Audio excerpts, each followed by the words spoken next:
है। Good morning मित्रों, आज का टॉपिक है लाभ का पद, जिसको ऑफिस ऑफ प्रॉफिट। अक्सर इंटरव्यू में ये शब्द जो है पूछे गए हैं, सिविल जज में पूछे गए हैं। पिछला बार 2015 के एडीपीओ में भी ये पूछे गए थे कि बेटा लाभ का पद क्या है। तो हम सभी बच्चों को ध्यान में रखकर और सभी बच्चों के रिक्वेस्ट के आधार पर हम लाभ के पद को अपनी भाषा में हम डिफाइन करने का प्रयास करते हैं। लाभ का पद, ऐसे पद को हम लाभ का पद कहेंगे जिस पद के एवज में मुझे कुछ लाभ और कुछ धन की प्राप्ति होती है। चाहे ऐसे पद केंद्र सरकार के अधीन हो, चाहे ऐसे पद राज्य सरकार के अधीन हो, अर्थात ऐसे पद जिस पद के एवज में व्यक्ति को वेतन, संबलम, उपलब्धियां या अप्रतीकात्मक भत्ता उनको दिया जाता है। अप्रतीकात्मक भत्ता उनको दिया जाता है। लाभ के पद में सबसे प्रमुख चीज है कि संदाय करने की रीति क्या है, संदाय करने की प्रकृति क्या है।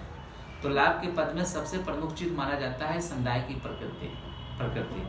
लाभ के पद को चाहे हम किसी भी नाम से उनको हम संबोधित करें, चाहे ऐसे पद को हम मानदेय के रूप में हम क्यों नहीं संबोधित करें, लेकिन मानदेय के साथ साथ अगर कुछ धन और कुछ लाभ की प्राप्ति होती है तो ऐसे पद को हम लाभ के पद के श्रेणी में हम मानेंगे। दूसरा सवाल उठता है कि लाभ के पद पर हम आसीन हैं, लेकिन लाभ के पद पर हम आसीन होते हुए हम कोई फायदा नहीं ले रहे हैं, कोई धन की प्राप्ति मुझे नहीं हो रही है, तो भी वह लाभ के पद के श्रेणी में माना जाएगा। लाभ के पद को न तो हमारे संविधान में डिफाइन किया गया है, न तो विधि में डिफाइन किया गया है। अक्सर सुप्रीम कोर्ट, माननीय सुप्रीम कोर्ट के द्वारा दिए गए निर्णयों से ही लाभ के पद को डिफाइन करने का कोशिश किया गया है। सुप्रीम कोर्ट भी यदा कदा लाभ के पद को डिफाइन किया गया है। लाभ, अब हम संविधान पढ़ते हैं तो संविधान में भी हम पढ़ते हैं संविधान का अनुच्छेद 102 जिसमें संसद सदस्य बनने के लिए निर्भरता का उल्लेख किया गया है।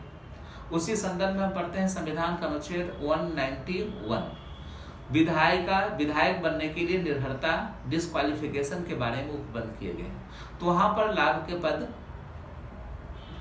का शब्दों का प्रयोग किया गया है।